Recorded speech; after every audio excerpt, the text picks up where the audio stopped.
Hi, everyone, and welcome to the Songwriters on Process podcast. My name is Benno Papari, and since 2010, I've run the Songwriters on Process website, where you can find more than 200 conversations with songwriters about the creative process. I'm not here to talk about tour stories, band drama, how a band got its name, or favorite foods. My goal is to treat songwriters as writers, plain and simple. This is an intelligent conversation about the writing process between two writers. And today's interview is with Morgan Wade. So Morgan's latest album, we did this interview back in August of 2021. Her latest album, Reckless, it's her debut, is out on 30 Tigers Records. And after we did this interview, it ended up on a lot of best of year-end lists. And it is a great album. But I will tell you one thing and and I'll go to the bank on this one. Morgan Wade gets more done by 8 a.m. than you do. She's usually up by 5 o'clock and starts working. And she says, I get emails from people who want to schedule meetings at 10 a.m. And that is way too late for me. I'm thinking 8 a.m. is a much better time. And in fact, one of those rare occasions when she does sleep in until 8 o'clock, her day is ruined. And, as you can imagine from someone who gets up that early, her creative process involves constant movement. She can sit for about 30 minutes tops before there's a noticeable decline. And when that happens, she heads outside, which really happens to be her favorite place to write. When she can't do that, she'll just walk around the house, guitar in hand, writing songs. And she does try to write every day. And that's not something that every songwriter tells me. In fact, I'd probably say a lot of them don't write every day. They don't want to push it, but Morgan does. She writes every day. And she finds, even when she's not writing songs, she finds journaling to be an effective and therapeutic way to channel her creativity. So I enjoyed this. I think this is, after this interview, I just felt like, geez, I need to really get moving because I think I'm a pretty active person, but I cannot hold a candle to Morgan Wade when it comes to activity. So with that, enjoy my Songwriters on Process interview with Morgan Wade, which, by the way, is also on the Songwriters on Process YouTube channel. You can watch the video version there. Enjoy. Yeah. So thanks for taking the time to talk to me, as I said. And I guess my first question is, how much writing are you doing, if any, outside of songwriting? Like, do you journal? How important is that to your process, if any? Yeah. So I get up every morning. I started this about 2 years ago and just wake up. I make a gratitude list, 3 things I'm thankful for, and just kind of like get up and I read just a little bit and then I write down, kind of what I'm thinking, what I'm going to do that day, kind of whatever comes to mind. And then I try to do that again in the afternoon, before I go to bed, just kind of how the day went, what I did, just my grandmother, she passed away in 2008, but she would write every morning, would get up and write a little bit, the date and just kind of stuff that was going on. So after she passed away, it was really comforting for me to go back and read the stuff she had written. And it was just like little details, but it took me back and I could remember, I could remember that moment of, going out and eating lunch or whatever. And so I just think that for me, it's good to be able to go back later on. So far, I've gone through 3 or 4 journals of just writing. And, some days it's like 2 sentences, but, I wrote, and I think that's very important for me to do something other than just writing songs, to have something else, another outlet. How often do those things make them into your songs, though? Do you go back sometimes and look at those and say, let me go through these for song ideas? Yeah, I mean, and that's something that I will write down. I don't write I don't like to write my songs down. I just, if I'm going to use it, I memorize it. I go with it there. I'm heading to the studio tomorrow and I've had to type up lyrics. I hate doing it. I don't know why. It's just like I've always that's the one thing that I can remember. But sometimes I will jot down like a little line of something and I will go back and be like, okay, maybe it's good to write your stuff down sometimes. And I'll go back and use it.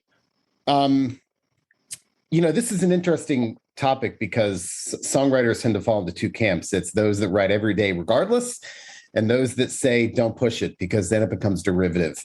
That if you're not feeling it, there's no use really kind of pushing your way through it. But it sounds like you do that regardless, right? I mean, do you ever find that it's a struggle, or do you just regardless you think it's a point to do that every day? I write no matter what, not necessarily songs. If I'm not feeling it with a song, then I don't push it. And, I'll go a couple weeks and not write anything. And then I'll go and I'll write something, and I'll start getting a little nervous. Like, oh man, have I lost it? Am I not going to write anything? But, then I'll sit down and come up with something. But all my best songs have just come to me. I'm not one, I can go, I do co-writing now, but I can't treat it like a 9 to 5 for songwriting. Some people can, and that's great. It's just, it doesn't work for me.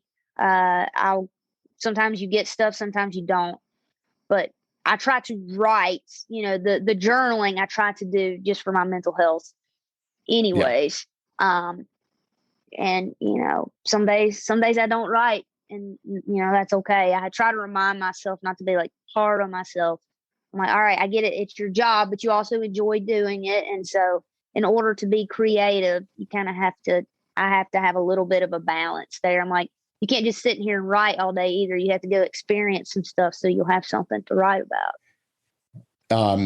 So do you, any other kind of, some songwriters, a visual artist, do a little drawing occasionally, any of that stuff?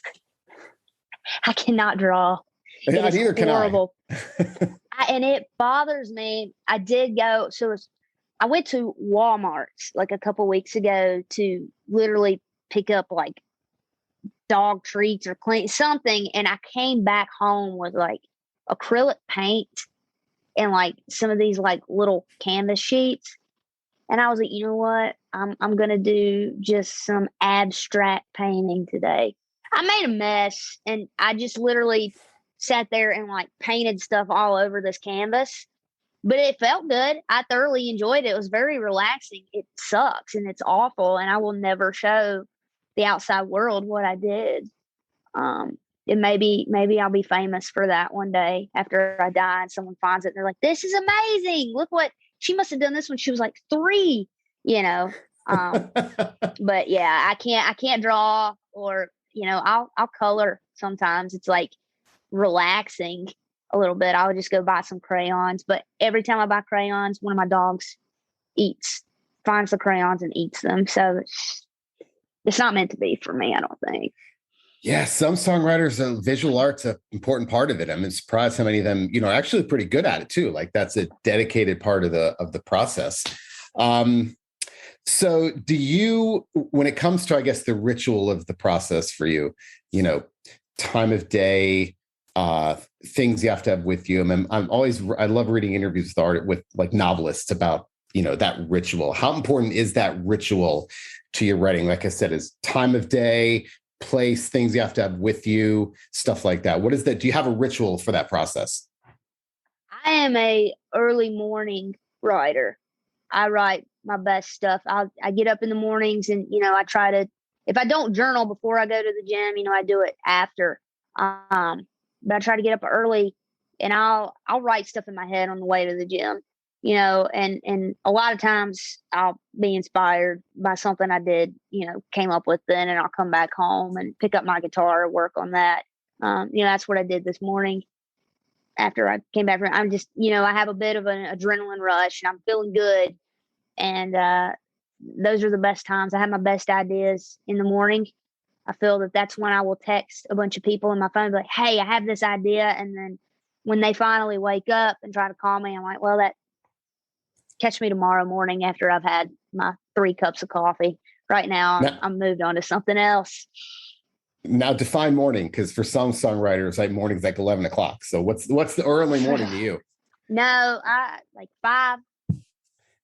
5 a.m.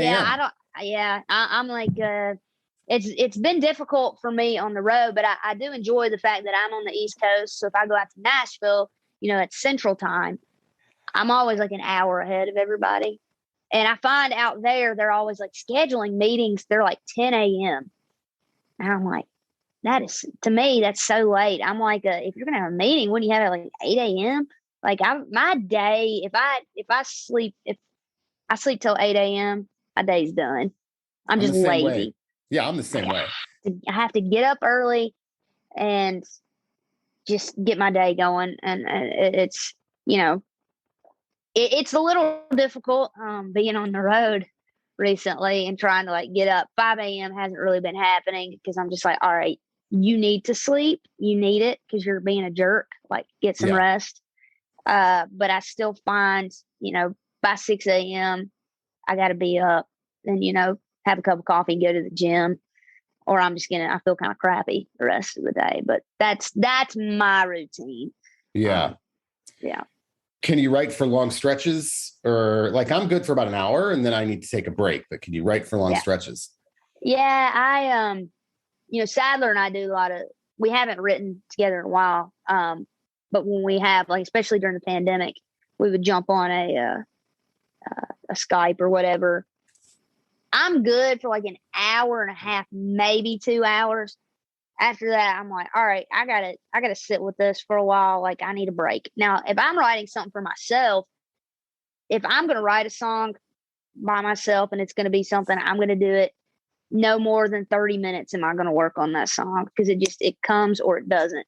Mm-hmm. That's just how it works for me. If I spend too long on something, I nitpick it, and I'm like, all right, I'm tired of this. I need to and sometimes I'll step away and then, a couple of days later, pick back up and be like, oh, okay, this is what I was missing. But co-writing, I can write a little longer. But if you try to, I mean, there's some people that I've sat with and they want to write for like 4 hours. I'm like, I can't sit this long. Like, I'm losing you, man. Like, and they've lost me, 2 hours in. Longer than 2 hours, I can't do it. I just feel like I'm not as creative after that.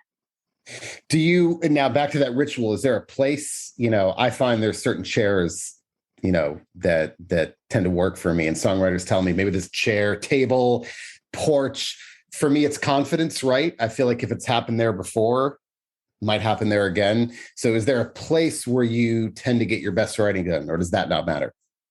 That's not really a big thing for me. I do like to sit at the kitchen table when no one else is at home. I feel like, there's nothing distracting me. So that's why mornings, the house is empty. I can sit down and do that there. And I do like to be outside when I can write outside as well. Is a big thing for me, especially if like the sun's shining, getting that vitamin. But if, I don't have like a set place. And of course I'm traveling so much, but I do enjoy writing in hotel rooms. I feel like heard that. I'm not one that's going to go turn the TV on, really. So I'll write a lot when I'm on the road. In airplanes, I just put I have like tracks, instrumentals on my phone, and I'll try to download 3 or 4 really good ones that I really like. Try to just keep replaying them while I'm on the plane, and I'm like, all right, I can get some work done on here. So that's another thing. Yeah, let's talk about that, because the role of movement. Songwriter Sadler actually told me how many song ideas he gets when he's swimming. I interviewed Liz Fair a couple months ago. She said the same thing. Sadler said that while he's swimming? Well, no, he said, okay, so you can go back. It's on video. And he said it's something about, because he grew up on the water, I think, I believe. Yeah, he's a Myrtle Beach boy. Yeah. And I think it was something about being, he did say this. It was something about, I'm not saying he goes to the pool and swims laps and gets ideas, but water aerobics. I could see him doing some water aerobics. Water aerobics, right. But I hear, not just, so this is an interesting topic to me because I've been a runner for many years. I ran track in college. I was a high school and college track coach for about 15 years. And I wrote an article in the Washington Post about 5 years ago about how there's a very clear connection between aerobic exercise and creativity. And I know you're a runner too. And there's so what they've done, this is in the lab, and I think you alluded to this earlier, but this is not like snake oil science. It's actually like been proven in the labs. They put people, well, I know, but there's actually research behind it. So they put people on a treadmill for 20 minutes at about 60% max heart rate, which is really not more than about a fast walk, for 20 minutes. And then give them a series of cognitive tests afterwards. And those people always score higher than people who didn't exercise. So for about 90 minutes post-exercise, there's something called brain-derived neurotrophic factor that gets secreted in the brain only through blood flow. And so and what's interesting is that it's not dose responsive. So 40 minutes isn't twice as good as 20 minutes, and 90% heart rate isn't better than 60%. So they think 30 minutes is about ideal. Now, I know you're like, I heard your podcast with Chris Shiflett, and you're running like hundreds of miles at a time, which I'm in awe of that. I was a sprinter in college, so that's not me at all. I'm not a sprinter, so I know. We're like two different worlds there. Yeah. Yes, but I run every day, and I know that when I go out and run, the ideas flow, and afterwards especially. But what's interesting also is that the place makes a difference. So if you're running, let's say in an urban environment, it's not effective because you're spending part of your time trying not to get run over by cars and trucks. So, okay, there's a lot to talk about here because, do you use that as a part of your process? And then also, because I've heard swimming, I've heard running, I've heard walking, I've heard biking. And then I've heard things like gardening, which introduces the element of monotony. Like if your brain is involved in a monotonous activity, then you can focus on other things. Anyway, let's talk about that. So I guess that's a long-winded way of saying, how much do you use that role of movement in your process, besides like planes and stuff like that? Yeah. I mean, the afternoons, I do like to go walk, especially now when it's cooled off. It's been so hot. So in the afternoons, I'll do the same thing with tracks. Or, I'll go listen to somebody else's music, which inspires me. But I'll take that time to just walk in the afternoon. And, I feel like combining health and riding, to me, I think a lot of people picture riding as sitting down and, riding, but I try to be up and moving, and I'll do that. I'll walk around, I'll have my guitar and I'll walk around my house like that too. I just don't like to sit down for very long. If I sit down, I'm going to take a nap. So that's not, I don't write like that, sadly. But being outside, being active, but the walking is a big thing. Seeing stuff outside, coming up with ideas in my head, and just not being distracted by things in my house is a really good thing for me. But I can definitely, the more active I am, the more energized I feel. It makes sense.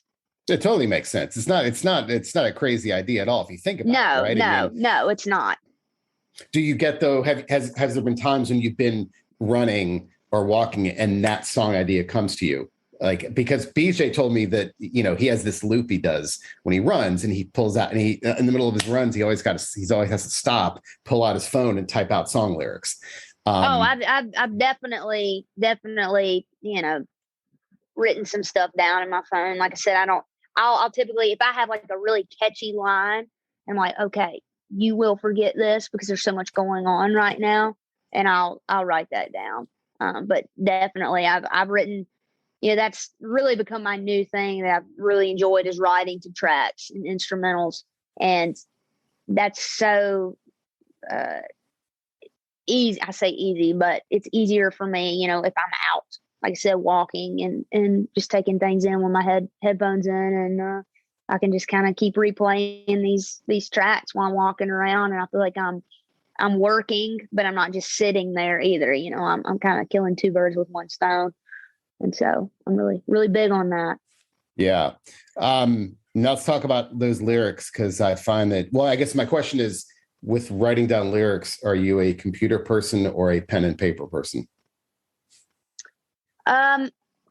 So I'm very weird. Like, up until when I met Sadler and then we started going into the studio, he's like, well, you have to write this stuff down because we have to be able to see the words. And I was like, okay, like I literally was in the studio the day of just trying to type this stuff up really quick. Like, oh my gosh. But I will, when I write to tracks, and if I'm in the studio and there's a lot of us in there writing, I write stuff down. I prefer that. If I have my laptop in front of me, I'm going to be shopping for something or doing something. I get distracted. So I try to take that break from technology. And there's something about, it's, everybody's going back to school. So I'm a little addicted to the school supplies and the ink pens and all that stuff. It's like every time I go in the store, I'm like, I need a notebook. Like I'm going to use it because I have to write. Like that's my job, Really, I think it's just an excuse because you feel very organized to get a new notebook or something. But I'm definitely much more of, I'm going to write this down, with an ink pen, than I'm going to type it. Well, I asked that because I find that songwriters, I did an interview yesterday with a songwriter who showed me the composition notebooks have to be a certain color. There are certain brands of pens, certain colors of ink. Do you have favorites in that aspect? I do love like the Moleskine notebooks. I'm big on those, but I Sharpie ink pens. I go through those. Like I love Sharpie ink pens. I will probably buy a pack every time I go to the store. Because I constantly have to have an ink pen laying somewhere. But I'm big. I probably write more in books than I do actually writing my own lyrics down. I'm one of those that like just has to highlight and mark stuff in books more so than anything else. Do you ever notice that the lyrical content changes or anything about the lyrics changes typing them, versus writing them with a pen and paper? Do you ever find that changes at all? I notice my accent more when I'm trying to type something, like, because I'm like singing. I'm like, okay, well, I don't, because singing something out for me obviously comes across. So if I'm looking at something I've typed, it's generally pretty, it's grammatically correct versus how I will sing that. I'll put going instead, but if I'm going to say I'm going there versus, if I type that, I'm going to say I'm going there. Cause like leaving that G off feels really weird to type that out. So I do find that I overthink things too much, like typing lyrics up to send to Sadler yesterday. I was like, okay, my Southern accent is really coming through right now when I'm typing this out, but like write it exactly how you're going to sing it, versus that's something that I'll run into because if I'm looking at that paper in the studio and I'm like, yeah, well, I'm not going to sing it like I've written it out right here. I'm going to sing it how I actually sing it. I just try to be more formal, I feel like, when I'm typing versus what I'm actually going to sing that as. So I kind of run into that a little bit. Is the songwriting process pretty linear for you? Some songwriters tell me that, rather than that piece of paper, maybe a big piece of paper and there's words everywhere and there's thought bubbles and stuff like that. It's not a nonlinear process. So is that process generally linear or is it kind of all over the place when it comes to sitting down and writing a song? If I'm going to write it down, it's going to be very, very linear. Because I'm one of those two that like, if I start writing this song and I'm like, okay, I'm actually going to write this down, which I don't normally do. If I come up with something else in my head, like, oh, I'm not going to write it on the same piece of paper. I'm going to write it on a different one because I'm like, no, these don't go together. And so if I ever do look back, I'm not going to look and be like, did I try to put was this one thing? Or, I'm going to be able to know, okay, no. I can't stand, I'm a little too OCD for stuff to be all over it. That would drive me insane. Do you revise? What's your revision process like? Do you revise a lot of lyrics? No, I'm not big on if basically every song, that I can think of that I've written myself, like, Take Me Away was one that I, came up with. Like Other Side, like I'm just trying to think of ones that I was the only writer on. There was no revision to those songs. Like they were just straight, like that's how I wrote it. Obviously when you're co-writing, I feel like there's a lot of ideas being thrown out there. So you do need to kind of clean that up sometimes. But, everything like Mend, I never changed, I didn't change anything on that. If I'm going to write something and use it, 9 times out of 10, I don't have to revise anything on it. If it comes to me, it comes to me, and I'm like, okay, that's how I like it. Every now and then, there's going to be something that I'm like, okay, well, let's change a little bit there, but I don't really have to revise anything. It's really good if Sadler thinks, okay, maybe we switch this up. Then we go from there. If he really thinks we need to, but if he doesn't think that there's anything that we should maybe try to switch up, then there's not really any change. That's why him and I have worked really well together, because we don't really have it. When it's done for me. Okay, let's talk about the books. And I'm reading a book called Homeland Elegies right now. And the narrator in the book is a writer. And he's got this thing in the book where he actually tapes, I'm not sure how safe this is, but he tapes a pen or pencil to his finger when he sleeps, so that if an idea comes to him in the middle of night when he wakes up, he's ready to write about it. Because if he found that if he waits even 5 or 10 seconds immediately after waking up, it's gone. So wow. I guess, so before we talk about reading, I know I said that like 5 times already. How often does it happen where you wake up and you go, I got to write about something that I dreamed about, or this idea that came to me? I've had that happen a few times. I've had it happen to where I've actually been like, all right, let's just kind of put this in your phone. And I've had it happen where I'm like, I'm going to remember that. Mm-hmm. And I do not remember that the next day. And then it's a little frustrating. I'll do the voice memo thing, where I'll kind of like hum like something. Then I'm like, okay, you're going to remember that line, but you're not going to remember how you are singing it. So put that in your phone. I have done that a couple times, and it's very interesting to replay something that you woke up at 4 a.m. and like sang into your phone. It's like, oh, wow, we should use this on the record because it's really good. But yeah, that's happened to me a few times. Yeah. Okay. So reading, I do find that songwriters are voracious readers.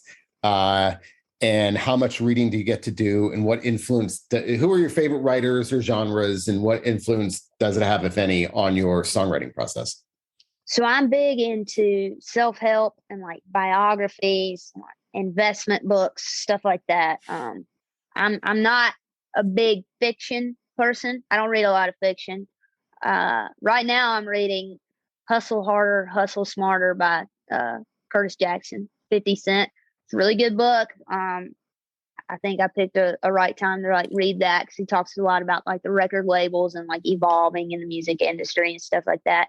So I read a lot of stuff that kind of tailors to what I'm doing, stuff that I'm going to be able to use, any kind of biography. I'm really big into this guy. His name's Robin Sharma. He had a book out called the 5 a.m. Club. I discovered that when I was recording Reckless, and I just started reading it. I thought it sounded, I was like, 5 a.m. Club. I was like, and that just kind of jump started me to reading and like actually reading books. So I ended up reading all of his books. He has a new one coming out in September. And it's just, they're self-help books, and they are fiction books with how he does his self-help. Mm-hmm. And I do really like those. Normally, like I said, I'm not a big fiction person. But I will read that. I'll read some Hemingway too. Like A Movable Feast is one of my favorite books. Nice. Yeah, that's a great book. It's funny. Songwriters, I could probably list like the 5 writers that get mentioned all the time.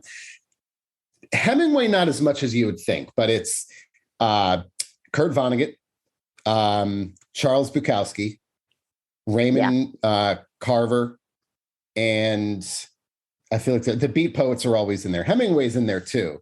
But it's always, Cormac McCarthy, that comes up a lot too. I mean, all of those have very, right. Not the most diverse group, but it's they all, I can see why songwriters like them because it's the economy of language, right? I mean, there's not a wasted word in any of those writers. Yeah. I love a book that I don't know if I'll ever finish it, is, the Unabridged Journals, Sylvia Plath. I mean, it's such a deep thing to read. That is something that I will open up here and there and just kind of, pick different parts of that's inspiring to me. She was a brilliant writer, obviously very dark. Yeah. And so I really. Yeah. What made you pick that up? I mean, I've actually never heard her. I mean, love Sylvia Plath, but I don't hear her very often. Yeah. I don't know. I mean, she just, something about her. I mean, it was just very, I like the sad stuff anyways. And most, female writers, that I had come across, older female writers, their stuff was, more sweet and stuff like that. So I never really connected with it, but something about Sylvia Plath, I mean, she just said it, and she was kind of, she was kind of a weirdo. It's kind of how she was perceived back then. And, I mean, obviously her story's extremely, extremely tragic, the ending there. But she was just, some of the stuff in that unabridged journals of hers was just really smart. And it was just very, some of the quotes that I found in there are just very inspiring, and it's dark, but there's beauty in that too for me. So she's someone that I really enjoyed. And then I like Dorothy Parker, because she was just extremely funny, right? Crude, said whatever, didn't care. And so I really dig that as well. And that's it for the latest episode of Songwriters on Process. Don't forget, you can find all of my interviews with over 200 songwriters on my Songwriters on Process website at songwritersonprocess.com, going all the way back to 2010. You can read them, watch them, or listen to them. So until next time, thanks for listening.